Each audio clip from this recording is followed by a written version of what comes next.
Ya kita kan negara hukum, ya, negara hukum, kemudian seluruh program-program nasional itu sudah dibahas secara hukum dan dilaksanakan oleh prinsip-prinsip bernegara, ya, terutama di DPR bersama dengan pemerintah, yaitu negara sudah. Kalau PSN ini, ya, sudah menjadi program, ya, negara, program negara, dan sudah tentu dikaji.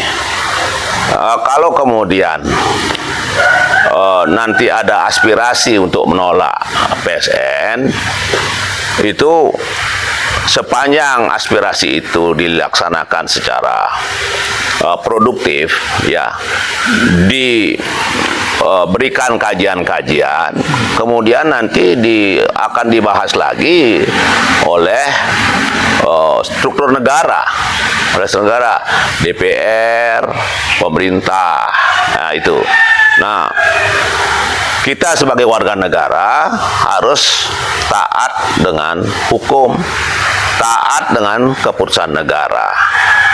Kalau PSN itu sudah menjadi program negara, ya, dan dilindungi oleh konstitusi, undang-undang, maka kita harus taat sepanjang program PSN itu masih berlaku.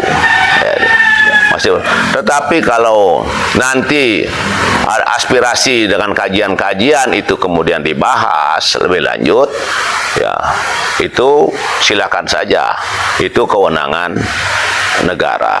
Soal aspirasi, ya, aspirasi boleh-boleh saja, ya. Yang penting jangan sampai mendiskreditkan negara, menghujat negara, ya. Hujat menghujat itu dihindari, ya.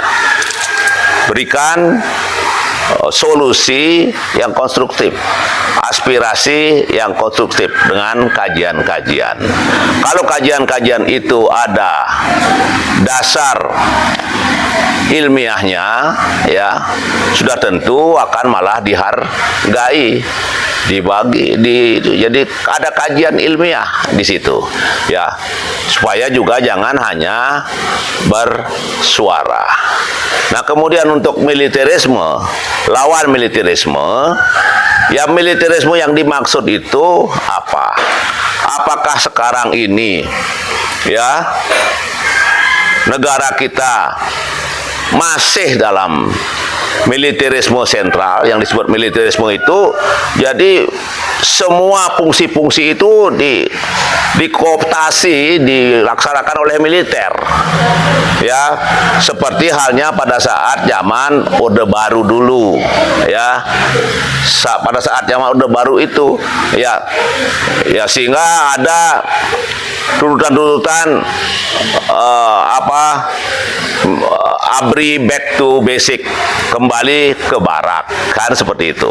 Nah, sekarang ini, ya, militer itu sudah di legislatif, sudah tidak ada lagi bahkan, ya. Jadi kemudian juga di pemerintahan sudah selektif, yang memang sesuai dengan jabatan-jabatan militer yang diemban, ya, yang misalnya yang ada hubungannya dengan pertahanan, ketahanan, itu seperti itu yang Ratu lihat. Jadi militerisme itu yang dimaksud itu apa, ya, itu juga harus dijelaskan gitu, karena kalau dari analisa Ratu, militer itu sekarang sudah on track, tapi kalau ada di sana sini ada kelemahan-kelemahan, ya, itu mari kita sama-sama bicarakan sesuai dengan aturan-aturan hukum negara yang berlaku. itu gitu.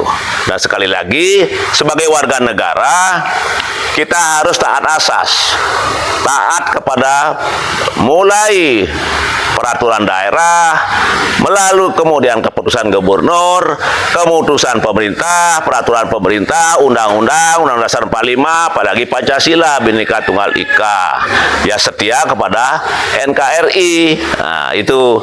Jadi itu yang paling penting. Jadi sekali lagi militerisme apa yang dimaksud? Karena sekarang ini Ratu tidak melihat lagi militerisme, ya. Militerisme sudah di tracknya dia, sudah di tracknya. Tapi kalau militer itu tidak kemudian hanya dikungkung di dalam barak, itu merugikan negara juga. Karena potensi pemikiran militer itu, ya, para perwira ke atas itu juga sangat dibutuhkan negara karena militer itu adalah sumber intelektual dari negara, dari bangsa, ya. Yang kemudian yang penting adalah, ya, militer itu tidak mengambil porsi-porsi yang memang seharusnya dimiliki diduduki oleh sipil, begitu saja. Seperti itu, sama halnya dengan sipil tidak boleh juga menduduki jabatan-jabatan yang memang harus militer. Nah, itu kan dikaji oleh pembuat undang-undang, pembuat peraturan dan sebagainya, semuanya perlu dikaji. Jadi itu yang paling penting, ya. Dan yang nanti yang paling penting adalah janganlah ada hujatan-hujatan kepada negara kita, NKRI, penistaan kepada negara kita, itu apalagi hinaan kepada negara kita. Jadi kalau aspirasi dilaksanakan secara konstruktif dan kalau bisa bahkan akan baik diikuti dengan kajian-kajian ilmiah, yaitu ada studinya, ya, dasar ilmiahnya ada. Bali ini bahkan Indonesia sebenarnya, khususnya Bali ini bukan saja menganggap kerukunan, kedamaian, keamanan, itu Santi Jagadita itu sebagai hanya hal yang penting saja, tidak. Tetapi lebih dari itu, Bali bergantung kepada kerukunan, ya. Bali bergantung kepada kedamaian, Bali bergantung kepada keamanan, ya. Yang disebut dengan Bali yang Santi Jagadita itu sebenarnya Bali bergantung. Kenapa? Karena memang untuk kebutuhan masyarakat Bali sendiri, ya, sama dengan di daerah-daerah lain atau di manapun di dunia ini, kalau tidak rukun, tidak aman, tidak damai, itu pasti situasinya pasti jelek. Kita tidak ingin situasinya jelek. Dan Bali khususnya yang bergantung kepada pariwisata ini sangat bergantung dengan kerukunan, dengan keamanan dan kedamaian, gitu.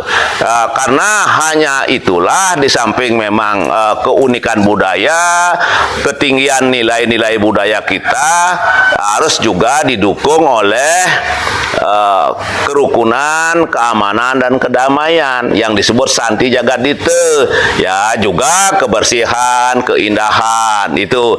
Nah, ini bergantung. Oleh karena itu semua pihak, ya siapapun itu, semua pihak harus selalu berkomitmen menjaga agar Bali tetap rukun, aman, damai, bersih dan indah. Itu sebenarnya termasuk pemerintah, termasuk masyarakat, desa-desa adat semuanya, ya. Desa-desa adat memang harus harus berkomitmen untuk menjaga wilayahnya masing-masing supaya tetap kondusif, tetap rukun, tetap aman, tetap damai, tetap santi. Jangan dibiarkan ada kelompok-kelompok yang ingin merusak itu, ya.